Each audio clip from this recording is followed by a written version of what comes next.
আমি পাড়ায় থাকি ঠিকই, কিন্তু পাশের বাড়ির মেয়েটাকেও আমি চিনি না। সেই জন্য আজকে আমি পাড়া ঘুরতে বেরিয়েছিলাম একা। তাই বকবক করছিলাম যে আমি এতদিন পাড়া ঘুরিনি, আজকে পাড়া ঘুরতে বেরিয়েছিলাম। আর সাথে কটা জিনিসপত্র কেনার ছিল, সেগুলো এনেছিলাম। আর সাথে আমার ওষুধ, প্রত্যেক মাসে তো দুবার করে আমাকে ডক্টরখানায় যেতেই হবে, কারণ ডক্টরের কাছে না গেলে ঠিক আমার পেটের ভাত হজম হয় না। সমস্যা যেমন আছে, সমস্যাহীন পৃথিবী হয় না, তো সমস্যার সমাধানও রয়েছে। তো এই পিম্পল এত বড় সমস্যা, এর থেকে বড় সমস্যা কি কিছু আর হয়? হ্যাঁ হয়, অনেকের জীবনে অনেক সমস্যা আছে, পিম্পলটা কোনো সমস্যাই না।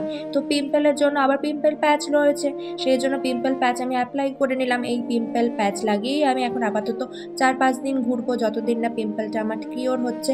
তো তারপর আমি আমার হেয়ারে বিটস করে নিলাম, বিটস বেনি। তোমরা আবার বলবে বিটস বলছে, ইংলিশ ঝাড়ছে। না না, আমি ইংলিশ ঝাড়ছি না, আমি বেনিই বলছি। বেনি করে নিচ্ছি, আবার অনেকে চটি বলে। আজকের মতো নাইট টাইম রুটিন আমার ডান। Bye bye.